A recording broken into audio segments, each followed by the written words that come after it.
Hi everyone, thank you for listening to another episode of Dan Tony Sports. My name is Dan Snyder, not going to change. I'm joined tonight by Dan Beebe at the moment.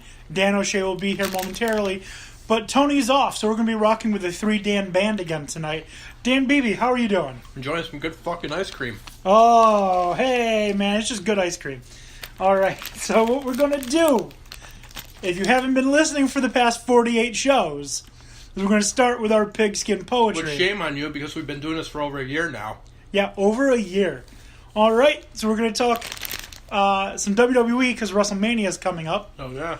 All right, we're going to talk about mock draft, and we're going to give athletes and endorsements that we feel pair well together. But first, we're going to do our pigskin poetry. The NFL draft is coming up. And who will your team pick? Should they take the great locker room guy or the uber-talented prick? Draft the player that fits the need or just draft BPA? GM's careers can be made or ruined on draft day. If they miss on a pick, it sets their team back years. Is this player worth the risk or will they just end up in tears? There's no such thing as a lock. Just ask Ryan Leaf. Mm-hmm. Typically, drafting a lineman will provide you with relief. But with the NFL draft, you cannot please all. Except when people realize that this is the start of football. Football season coming up. Oh, jeez. Hopefully sooner than longer. Yeah. I mean, we got the Albany Empire coming up, Arena Football League. Yeah. Coming up in 10 days, actually, is the first game. Sweet. We've got the XFL that's going to have more details emerging soon. But, of course, we've got the NFL coming up in about 4 months now. Mm-hmm. Like July, right? Yeah. Hall of Fame game? Yep. So, WrestleMania. WrestleMania coming up. Oh, yeah. Oh, yeah. So, we were discussing WrestleMania a little bit before, and we have, I think, very similar opinions on a lot of things. Yeah, some. Yeah. Different in certain areas. My first question is, why do we have to have Randy Orton versus Bobby Roode versus Rusev versus Jinder Mahal? Who wants to see Randy Orton versus any of them? I don't know, because the last time I checked, it was just going to be Orton versus Rude, so that totally caught me off guard as to how those other two ended up in that match. Quite honestly, I think you have to have a guy like Rusev face Jinder Mahal on his own. I think that could be a good match in itself. I think so, too. Especially if you want to... I mean, Sunday's going to be, what, Rusev Day? Is that what they announced? Yeah, Rusev Day. I think Rusev has been poorly booked. Yeah. I think he deserves a lot better than what he's gotten. I think the WWE is making some horrible mistakes. But most of all, I think that Randy Orton should not be facing all 3 of them. I want to see Randy Orton take on Rusev all on his own. You like the Rusev Orton? I think so. I don't want to see Bobby Roode. I don't like him. I don't want to see Orton, Jinder Mahal. We've seen it. Yeah. And it's not something that, you dig your teeth into and, you want more. It's not like, what's a good example? Oh, Sami Zayn and Kevin Owens. Yeah. When they were having their rivalry. Literally, you saw the same match every night, but, you wanted to watch. You had no idea what was going to happen. So I'm just sick of seeing, first of all, Jinder Mahal. Sick of him. Want to talk about steroids? Damn. Remember when he left WWE? Yeah. Well, as you said tonight, we're going to be 3 Dan band. He was writing with... he was 3-man band, yeah. 3-man band. He's Slater and... Drew McIntyre. Drew McIntyre, yep. Yeah, so I think that match right there really pisses me off. Typically, I don't like triple threat matches unless they tell a story, and it's I would love to have seen The Shield in a triple threat match, the three of them for the title at WrestleMania 2 years ago. Mm-hmm. All right? Or, I mean, even if it's, like 3-man band breaking up, if they had done that, I think that would have been entertaining. Like a Shield breakup, same kind of caliber, where like one guy turns heel and goes. Let's go back a couple of years, and Seth Rollins is injured. Mm-hmm. He's been out for a while. Roman Reigns is the champ, and he is defending his title at the Royal Rumble. Yep. In the Royal Rumble match. Do you remember the winner of the Royal Rumble match wins they win the title. Mm-hmm. The final two were Triple H and Dean Ambrose. I think what would have been smart is if Triple H didn't win, if they let Dean Ambrose win the title, mm-hmm. and Roman Reigns call him out and say, hey, I never got it's time, I want my rematch, and he says, I'll give you your rematch at WrestleMania. In that time, Seth Rollins is healing up. Seth Rollins comes out, let's say, the week before WrestleMania, the Raw before WrestleMania, and says something along the lines of like, well, I never lost my title. Right. I deserve a rematch. Mm-hmm. So then that right there naturally sets up the Shield triple threat match at WrestleMania. Dean Ambrose the champion, Roman Reigns and Seth Rollins the challengers. And it feels like that would be, a natural storyline progression.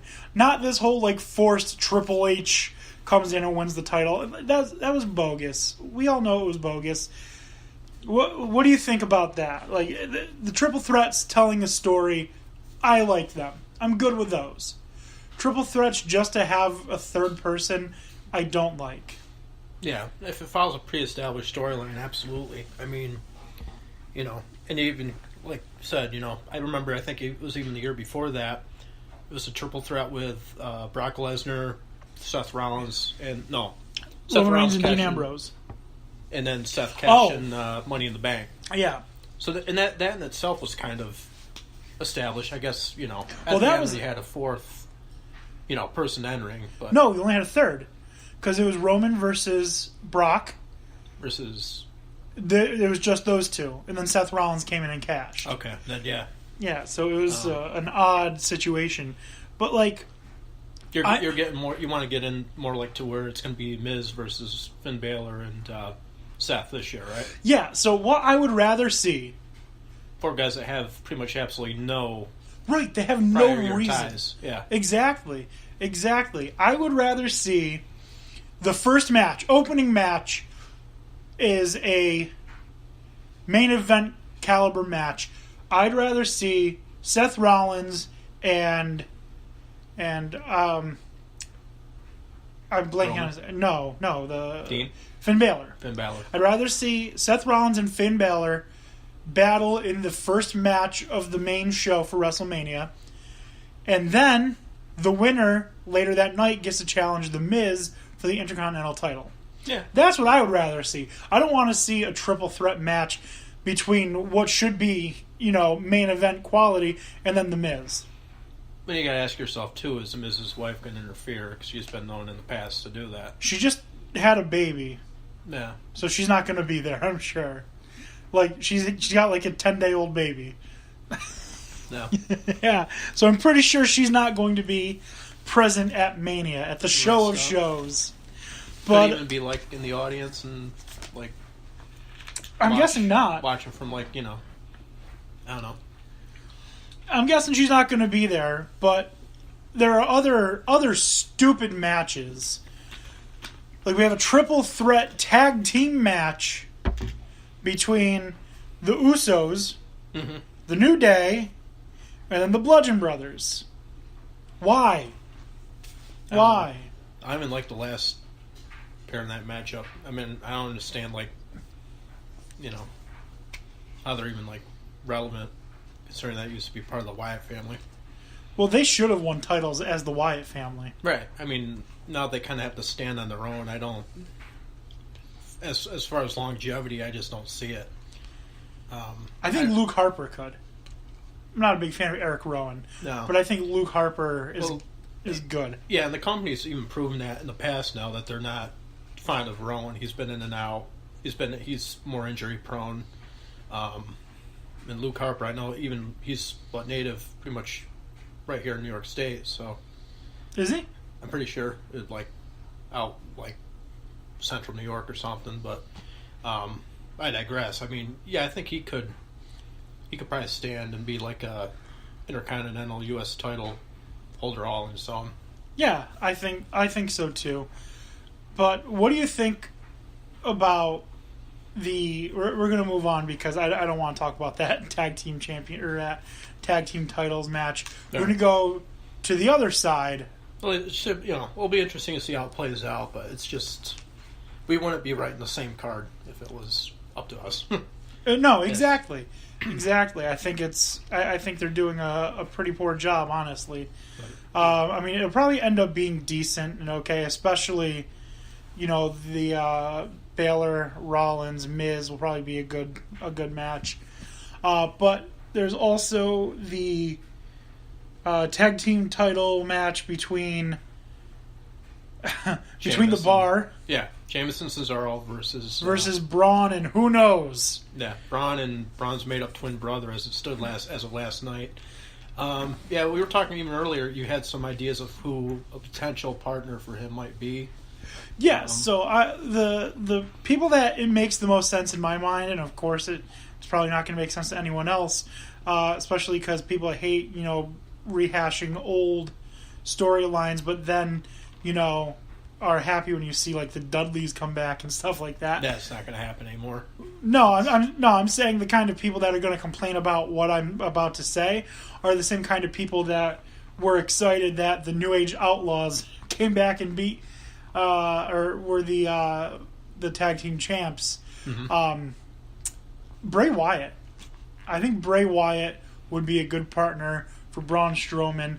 Let them have their tag team titles. If not him, I mean the next guy is a little bit odd, but I think Samoa Joe. I would go with your first guess. I think we kind of even agreed maybe a little bit on that earlier. That was a pre-established alliance at one time. I don't know. Maybe Samoa Joe's got a bone to pick. If he needs a match, it could work. I don't seeing those two really gelling though.